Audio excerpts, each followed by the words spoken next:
Hello student, good morning. आज हम study करने वाले हैं unit second chemistry solution for class 12। तो सॉल्यूशन सबसे पहले हम देखते हैं सॉल्यूशन होता क्या है। होमोजेनस मिक्सचर ऑफ टू और more components. Homogeneous mixture of two और मोर कंपोनेंट्स, दो या दो से ज़्यादा होमोजेनस मिक्सचर होता है। कंपोनेंट्स मतलब कोई भी, जैसे सॉल्यूशन होता है ना, सोल्ट सॉल्यूशन एक सॉल्यूशन है, इसमें सोल्ट और वाटर का मिक्सचर होता है। होमोजेनस मिक्सचर, वो ऑप्शन होमोजेनस क्या होता है, यूनिफॉर्म मिक्सचर। यूनिफॉर्म जो मिक्सचर होता है ना, ऑल थ्रू आउट एक जैसा होता है, ना कि जैसे कि सोल्ट सॉल्यूशन लेते हैं तो उसमें हर जगह पे सोल्ट और वाटर की जो अमाउंट है वो सेम रहती है, ना कि ऊपर ज़्यादा है नीचे कम, ऐसा नहीं होता। अलग सभी कहीं से भी पानी ले लें हम, नीचे से ऊपर से सोल्ट सॉल्यूशन में सेम अमाउंट ऑफ सोल्यूट आएगा, ठीक है। अगला देखते हैं हम सोल्यूट कैसे बनता है। सोल्यूट प्लस सॉल्वेंट, सोल्यूट में डिजोल्व करने सोल्यूट को सॉल्वेंट में डिजोल्व करने से बनता है यहाँ पे सॉल्यूशंस। सोल्यूट क्या होता है, small amount component.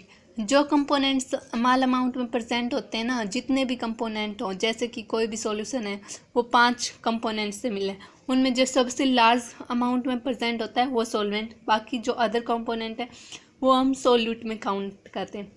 Other than solvent component, ठीक है, जो स्मॉल अमाउंट में। सोलवेंट क्या होता है, लार्ज अमाउंट में प्रेजेंट होता है, जैसे वाटर सोल्ट सॉल्यूशन में है ना, यहाँ पे सोल्ट तो सोल्ट सोल्यूट, और सोलवेंट क्या है, वाटर, किस में, सोल्ट सॉल्यूशन में, ठीक है। नेक्स्ट हम देखते हैं टाइप्स ऑफ सॉल्यूशन, ठीक है। गैसीय सॉल्यूशन, लिक्विड सॉल्यूशन और सॉलिड सॉल्यूशन। हाँ, तो टाइप्स ऑफ सॉल्यूशन कितने प्रकार के होते हैं, 3 प्रकार के सॉल्यूशंस होते हैं, गैसीय सॉल्यूशन, लिक्विड सॉल्यूशन। गैसीय सॉल्यूशन किस में होगा, जिसमें गैस क्या होगा, सोलवेंट, गैस सोलवेंट। और सॉल्यूट क्या हो सकता है, सॉल्यूट गैस भी हो सकता है, लिक्विड भी हो सकता है और सॉलिड भी हो सकता है, कोई भी हो सकता है। तो यहाँ पे ये भी फर्दर 3 क्लास में डिवाइड होगा। ये भी यहाँ पे सॉल्वेंट क्या होगा, लिक्विड, और फर्दर सॉल्यूट क्या हो सकते हैं, सॉलिड, लिक्विड एंड गैस। इसी तरह सॉलिड सॉल्यूशन है, इसमें सॉल्वेंट क्या होगा, सॉलिड पार्टिकल्स, सॉलिड कंपोनेंट्स होगा, और जो सॉल्यूट हैं वो लिक्विड भी हो सकते हैं, गैस भी हो सकते हैं और सॉलिड भी हो सकते हैं। Some terms used for expressing the concentration of salt. आगे हम कुछ ऐसे टर्म्स देखते हैं जो सॉल्यूशन यूनिट है ना, उसमें बहुत इंपॉर्टेंट है, जैसे मास परसेंटेज। मास परसेंटेज क्या होता है, mass of the component into 100 upon total mass of the solution. जो मास ऑफ द सॉल्यूट, यहाँ पे कंपोनेंट की जगह आप सॉल्यूट भी कर सकते हैं, mass of the solute upon mass of solvent, पूरा सॉल्यूशन का। जो आपका सॉल्यूट का मास है अपॉन में जो टोटल मास है ना पूरे सॉल्यूशन का, वो इंटू में 100, तो ये क्या आ गई आपकी मास परसेंटेज। अगला है वॉल्यूम परसेंटेज, V/V, ठीक है, volume of solute upon volume of solution into 100। अगला आपका mass by volume percentage, W/V, mass of solute upon volume of solutions into 100। यहाँ पे सॉल्यूट और सॉल्यूशन को तो हम डिस्कस कर ही सकते हैं, सॉल्यूट स्मॉल अमाउंट में, सॉल्वेंट लार्ज। अगला हम देखते हैं पार्ट्स पर million when solute is present in very small amount. जहाँ पे सॉल्यूट है ना, वो पे बहुत थोड़ी सी अमाउंट, मात्रा में, अमाउंट क्या होता है, मात्रा में प्रेजेंट होता है ना, वहाँ पे पार्ट्स पर मिलियन का यूज़ किया जाता है। जैसे कि एटमॉस्फेयर में कितनी नाइट्रोजन प्रेजेंट है, तो वो पार्ट्स पर मिलियन में मेजर की जाती है, और यहाँ पे हम ppm भी कहते हैं। तो 68% ppm नाइट्रोजन की अमाउंट है एटमॉस्फेयर में। जैसे कि फॉर एग्जांपल, यहाँ पे एक्यूरेट नहीं है, ppm मतलब पार्ट्स पर मिलियन। तो पार्ट्स पर मिलियन की कैसे निकालते हैं, number of parts of the component into 10⁻⁶ upon में total number of parts of all the component of the solution, ठीक है। अगला हम डिस्कस करते हैं mole fraction, number of moles of the component, या नंबर ऑफ, हाँ, कोई भी, ओनली एनी कंपोनेंट, ठीक है, अपॉन में total number of moles of solution. जितने सॉल्यूशन के टोटल नंबर ऑफ मोल्स है ना, वो अपॉन में number of moles of any component, जिस कंपोनेंट के हमें मोल फ्रैक्शन निकालना है उसके मोल्स अपॉन में total number of moles of solution, जितने सॉल्यूशन है। तो ये क्या निकलती है, एक्स है। मान लीजिए कोई भी 2 सब्सटेंस है, ए और बी, हमें ए की मोल फ्रैक्शन काटना है, तो एक्स ए से डिनोट करेंगे, एक्स से, और किसकी निकालनी है, ए कंपोनेंट की, तो ए लिखेंगे। तो मोल्स ऑफ ए, यहाँ पे अन्य क्या है, moles of solute Na upon moles of solvent, ठीक है। तो Na फॉर एग्जांपल के लिए ना, तो Na upon Na plus Nb, ठीक है। मोल्स क्या होता है, गिवन मास अपॉन मोलर। मान लीजिए यहाँ पे हमने हाइड्रोजन्स के मोल वाटर के मोल निकालने हैं। और वाटर हमारा 20 ग्राम, ठीक है। तो मोलर मास वाटर का फॉर्मूला क्या होता है, H2O, 2 प्लस में 16 18। तो यहाँ पे मोल्स कितने आ जाएंगे, 18 अपॉन में 20, ठीक है। और मोल फ्रैक्शन काटनी है तो किस में निकाल रहे हैं, वो भी Na upon Nb plus Na करके निकाल सकते हैं। Note, sum of all mole fractions is unity. जितने भी mole fractions of a solutions है, आप देखते हैं कि कोई भी सॉल्यूशन है उसमें जैसे कि XA XB XN, उनका समय का सम क्या होगा, यूनिटी 1 होगा हमेशा, always, this is always true, ठीक है। मोलरिटी क्या होती है, मोल्स ऑफ सॉल्यूट अपॉन में volume of solution in litres, वो moles of solute upon volume of solution in litre. अगला हम देखते हैं molality, moles of solute upon में mass of solvent in kg, ठीक है। नोट क्या है, mole fraction and molality are independent of temperature, whereas molarity is the function of temperature because the volume depends on temperature and the mass does not. यहाँ पे molality में क्या use किया गया है, मोल्स ऑफ सॉल्यूट। मोल्स क्या होते हैं, given mass upon mole given mass upon molar mass. तो ये किस का फंक्शन है, ओनली मास का। और जैसा कि आप सभी जानते हैं मास टेम्परेचर के साथ चेंज नहीं होता, क्या होता है, ओनली वॉल्यूम चेंज होता है। अगर वॉल्यूम ज़्यादा, वॉल्यूम क्या होता है, मास बाई डेंसिटी होता है, तो डेंसिटी टेम्परेचर के साथ चेंज होती है, इसलिए वॉल्यूम चेंज होता है, ठीक है। लेकिन मास तो सेम रहता है ना, टेम्परेचर का कोई इफेक्ट नहीं होता, कोई इफेक्ट नहीं होता ना। तो मोलिलिटी और मोल फ्रैक्शन किसी भी मेजरमेंट के लिए एक्यूरेट मानी जाती है, क्योंकि पे टेम्परेचर इंडिपेंडेंट है।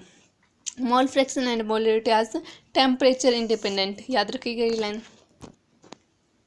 Solubility of a substance is its maximum amount that can be dissolved in a specified amount of solvent. Solubility क्या होती है, of a substance is maximum amount that can be dissolved in a specific amount of solvent. वो specific amount किसी substance की जो एक solution में dissolve होती है विदाउट इंक्रीज इन टेम्परेचर। जो टेम्परेचर है ना, उसी टेम्परेचर रेंज के अंदर जो सब्सटेंस डिजोल्व हो जाता है वाटर में या कोई भी सॉल्यूशन में, कोई भी सॉल्वेंट में, वो उसकी क्या कहलाती है, solubility. Solubility of a substance is maximum amount that can be dissolve in a specified amount of solvent, ठीक है। फैक्टर्स अफेक्टिंग सोलिबिलिटी, जो फैक्टर्स अफेक्टिंग हैं, जो सोलिबिलिटी को अफेक्ट कौन करते हैं, वो कौन से, nature of the solute and solvent, nature of the solvent and solution. जो सॉल्वेंट और सॉल्यूशन कौन से नेचर के हैं, पोलर है, नॉन पोलर, हाइड्रोजन बॉन्डिंग है, ये बात डिपेंड करती है सोलिबिलिटी पर, ठीक है। अगर स्ट्रॉन्ग फोर्स उसमें डिजोल्व हो गया नहीं। दूसरा है टेम्परेचर एंड प्रेशर। तो अब हम यहाँ पे सोलिबिलिटी देखते हैं, solubility of a solid in a liquid, ठीक है। सोलिबिलिटी ऑफ ए सॉलिड की सोलिबिलिटी देखेंगे किसमें, लिक्विड में, ठीक है। तो like dissolve only like polars, like dissolve like, ठीक है। लाइक जो एक जैसा होते हैं ना, हम भी जैसे हमारी संगति के लोग को पसंद करते हैं, दूसरी संगति के लोगों को पसंद नहीं करते, वैसे ही सोल्युबिलिटी एक घुलना एक फैक्टर है, जो खुद जो होता है ना वैसे ही उसको घोलता है। जैसे पानी और वाटर, चीनी घुलती है, लेकिन पानी और हेक्सेन नहीं घुलता, क्योंकि इनकी एक जैसी दशा नहीं है, एक जैसे नहीं है। Only polar dissolve polar substance and non polar dissolve only non polar. देखिए ये बात होगी ना, पोलर सब्सटेंस पोलर को डिजोल्व करेंगे और non polar substance non polar को डिजोल्व। तो यहाँ पे हम हेक्सेन को डाल सकते हैं एक हेक्सान बेंजीन में, ठीक है ना। बेंजीन में हेक्सेन डिजोल्व हो जाएगी। और सोल्ट को डाल सकते हैं हम वाटर में, सोल्ट में वाटर डिजोल्व हो जाएगा, क्योंकि इन दोनों का नेचर एक जैसा है। इन दोनों का, ये दोनों नॉन पोलर हैं, और हेक्सेन और बेंजीन है ना, ये नॉन पोलर है। ऑल ऑर्गेनिक कंपाउंड्स जैसे कि बेंजीन, एल्किन, हाइड्रोकार्बन्स सभी क्या होते हैं, नॉन पोलर, ठीक है। और यहाँ पे सोल्ट NaCl, एक मान लीजिए सोल्ट जनरल होता है, अन्य पॉजिटिव Cl ये आयंस है, और H2O यहाँ पे भी डाइपोल इंड्यूस्ड है। तो ये पोलर सब्सटेंस है, ये एक दूसरे को डिजोल्व कर लेते हैं। नेक्स्ट देखते हैं हम dissolution. Solute dissolve and it's concentration increase.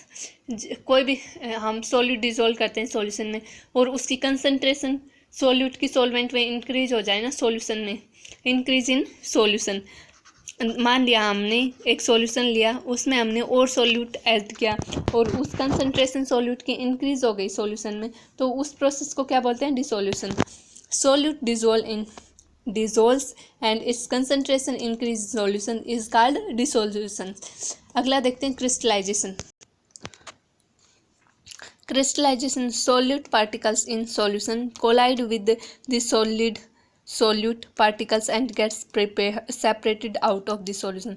जो solute particles पहले से सॉल्यूशन में डिजोल्व हो सकते हैं ना, उनके साथ जो सॉल्यूट पार्टिकल्स और ऐड करेंगे वो कोलाइड करेंगे और सेपरेट हो जाएंगे, get separated, are called crystallisation. मान लीजिए आपके अंदर आपने एक सॉल्यूशन लिया था, ठीक है, यहाँ पे कोई भी वाटर और सॉल्ट का सॉल्यूशन लेते हैं, उसमें से 10 पार्टिकल पहले से डिजोल्व थे, आपने 2 और के दी, ये पार्टिकल इनके साथ टकराएंगे और गेट प्रेसिपिटेटेड, सेपरेट, अलग हो जाएंगे। तो इस प्रोसेस को क्या कहते हैं हम? Crystallisation. Solute plus solvent is equal to solution. Solution कैसे बनता है? सोल्यूट प्लस सॉल्वेंट को मिलाने से। जो सोल्यूट और सॉल्वेंट को मिलाकर जो सॉल्यूशन बनता है ना, वो तो क्या कहलाता है? डिसोल्यूशन। डिसोल्यूशन मतलब कंसंट्रेशन सॉल्यूशन बन गया, और सॉल्यूशन से अगर सॉल्वेंट और सॉल्यूट बन जाए उस क्रिस्टलाइजेशन, अलग हो जाते हैं पार्टिकल, ठीक है ना। अगला, rate of crystallisation is equal to rate of dissolution at equilibrium stage. Equilibrium क्या होता है? Forward and backward process equal हो जाती हैं। जितना सॉल्यूट पार्टिकल सॉल्यूशन में डिजोल्व होता है ना, उतना ही बाहर निकल आता है सॉल्यूट पार्टिकल्स, तो उसे इक्विलिब्रियम स्टेज कहते हैं। और उस टाइम पे दोनों प्रोसेस क्रिस्टलाइजेशन और डिसोल्यूशन इक्वल हो जाती हैं। Effect of temperature when the process is exothermic, heat energy is released and increased temperature decrease the solubility। तो solubilities का इफेक्ट क्या होता है टेम्परेचर पे? किस में देख रहे हैं? सॉलिड इन लिक्विड में। सॉलिड की सॉलिबिलिटी, हम लिक्विड कोई भी सॉलिड, नमक को जैसे सोल्ट है उसको डिजोल्व किस में कर लें? वाटर क्या है? एक लिक्विड, और ये सोल्ट क्या है? सॉलिड, ठीक है। तो सॉलिड में अगर प्रोसेस एक्सोथर्मिक है ना, हीट एनर्जी रिलीज हो रही है, तो टेम्परेचर इंक्रीज करने पर सॉल्युबिलिटी डिक्रीज हो जाएगी, क्योंकि हम पहले से एनर्जी रिलीज हो रही है और हम उसको टेम्परेचर करके और ज़्यादा गर्म कर रहे हैं, तो सॉल्युबिलिटी डिक्रीज हो जाएगी। When the process is endothermic, heat energy is used and with increase in temperature solubility increase. अगर प्रोसेस एंडोथर्मिक है और उसको हीट एनर्जी की रिक्वायरमेंट है, तो हम टेम्परेचर इंक्रीज करेंगे तो उसकी सॉल्युबिलिटी क्या हो जाएगी? इंक्रीज हो जाएगी। अगला देखते हैं हम effect of pressure. There is no considerable effect on the solubility of a solid in a liquid because liquid and solid are highly compressible and unaffected by the pressure. जो प्रेशर का effect है ना, वो solid की solubility in liquid में कोई ज़्यादा effect नहीं, कोई प्रभाव नहीं डालती, क्योंकि जो सॉलिड और लिक्विड होते हैं ना, वो बहुत हाईली कंप्रेसिबल होते हैं, उनको और ज़्यादा प्रेस दबा के लिक्विफाइड नहीं किया जा सकता, उनको मिलाया नहीं जा सकता, इसलिए प्रेशर का कोई ज़्यादा रोल नहीं है। अगला देखते हैं हम solubility of a gas in liquid. अब हम गैस को सॉल्युबिलिटी, गैस की सॉल्युबिलिटी देखते हैं किसमें? लिक्विड में। गैस को डिजोल्व करना हमें किसमें? लिक्विड में। तो इफेक्ट ऑफ टेम्परेचर, सबसे पहले हम टेम्परेचर का इफेक्ट देखते हैं। Decrease solubility with increase temperature because all reactions are exothermic.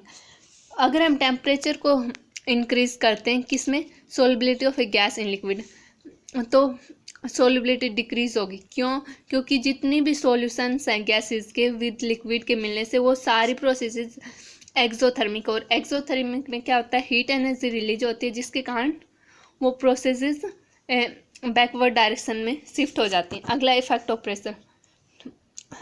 Effect of pressure को कौन एक्सप्लेन करता है? Henry law. Effect of pressure उसको कौन एक्सप्लेन करेगा? Henry law. हेनरी लॉ क्या कहता है? The solubility of a gas in a liquid is directly proportional to the pressure of the gas. जो सॉल्युबिलिटी ऑफ ए गैस है ना, वो डायरेक्टली प्रोपोर्शनल है किसके? प्रेशर। अगर हम प्रेशर ज़्यादा करेंगे तो सॉल्युबिलिटी ज़्यादा, गैस डिजोल्व होगी वाटर में, और अगर हम प्रेशर कम करेंगे तो उसकी सॉल्युबिलिटी कम, गैस डिजोल्व। तो देखो यहाँ पे पी को इंक्रीज करेंगे तो एक्स इंक्रीज होगा क्योंकि की एच कॉन्स्टेंट, और पी को डिक्रीज करेंगे तो एक्स डिक्रीज होगा क्योंकि यहाँ पे की एच कॉन्स्टेंट है। ये हर एक, जैसे नाइट्रोजन के लिए फिक्स होगी 4.3, तो यहाँ पे अगर पी को इंक्रीज किया तो किसको इंक्रीज होना पड़ेगा, मोल फ्रैक्शन को, किसकी, गैस के, इन सॉल्यूशंस। आगे हम देखते हैं application of Henry law. Henry law के क्या क्या एप्लीकेशन है, वेरी वेरी इंपॉर्टेंट है फॉर कोई भी बोर्ड एग्जाम हो उसके लिए ये क्वेश्चन 100% श्योर है जो आएगा। Define Henry law and application of Henry laws. तो to increase the solubility of a CO2 in soft drinks, the bottles is sealed at high pressure. To increase the solubility of CO2, CO2 gas की solubility increase करने के लिए soft drink जैसे Coca Cola उसमें CO2 gas होती है, तो उसकी सोलबिलिटी इंक्रीज कैसे किया जाता है, उस बोतल को डाटा लगाते ना, मतलब सील करते, तो वो हाई प्रेशर पे किया जाता है क्योंकि उसकी CO2 की ज़्यादा है। और हाई प्रेशर पे क्यों जाता है, क्योंकि प्रेशर के डायरेक्टली प्रोपोर्शनल है क्या, सोलिबिलिटी ऑफ गैस। जितना ज़्यादा प्रेशर होगा उतनी ज़्यादा CO2 उसमें डिजोल्व होगी। अगला देखते हैं, at high pressure the solubility of nitrogen gas increase and when drivers come towards surface the pressure gradually decrease, this release and dissolve the gas and leads to the formation of bubbles of nitrogen in a blood and cases bands. This blocks capillaries and create a medical condition known as bands which are painful and dangerous to life. इसमें क्या कहता है कि अगर हम जो drivers होते हैं हाई एल्टीट्यूड एटमॉस्फेयर में जाते हैं तो उसमें सोलिबिलिटी ऑफ जितना गहराई में जाते हैं सन सीज के अंदर तो उनकी सोलिबिलिटीज़ क्या होती है, गैस की इंक्रीज होती है, तो वहाँ पे ज़्यादा गैस डिसॉल्व होती है नाइट। ठीक है, to avoid bends as well as toxic effect of high concentration of nitrogen. तो इस बैंड से ये जो डिसीज़ होता है ना हाई प्रेशर की डिसोलिटी का, इसको अवॉइड करने के लिए हम सिलेंडर में हीलियम गैस फिल करते हैं। अच्छी हीलियम का सिलेंडर होता है कितने परसेंट, 11%, क्योंकि हीलियम की सोलिबिलिटी नेग्लिजिबल है, बहुत कम है। At high altitudes the partial pressure of oxygen is less than that of the ground level. दो अगर ज़्यादा ऊंचाई पे जाएंगे तो ऑक्सीजन का पार्शियल प्रेशर है ना वो लेस है, किससे, than that of its ground level से। This leads to low concentration of oxygen in the blood, जिसके कारण हमारे ब्लड में कंसनट्रेशन लो हो जाती है, किसकी, ऑक्सीजन की, अनएबल टू थिंक क्लियरली। और इसी के कारण कोई भी इंसान है वो सोचने समझने की शक्ति क्षमता होती है वो कम पड़ जाती है। Symptoms of a condition is known as एक्सोनिया, जो इसकी सिम्टम होते हैं उसको एक्सोनिया कहते हैं। ठीक है, ये भी एक एप्लीकेशन है, इसके लिए भी हमें कुछ जो मेडिसिन होते हैं वे दे जाते हैं। Thank you, have a nice day. Please इस वीडियो को अपने फ्रेंड्स में व्हाट्सएप एंड फेसबुक पे शेयर कीजिए, ज़्यादा से ज़्यादा स्टूडेंट को इसका फ़ायदा उठाइए। Please subscribe my channel. Thank you.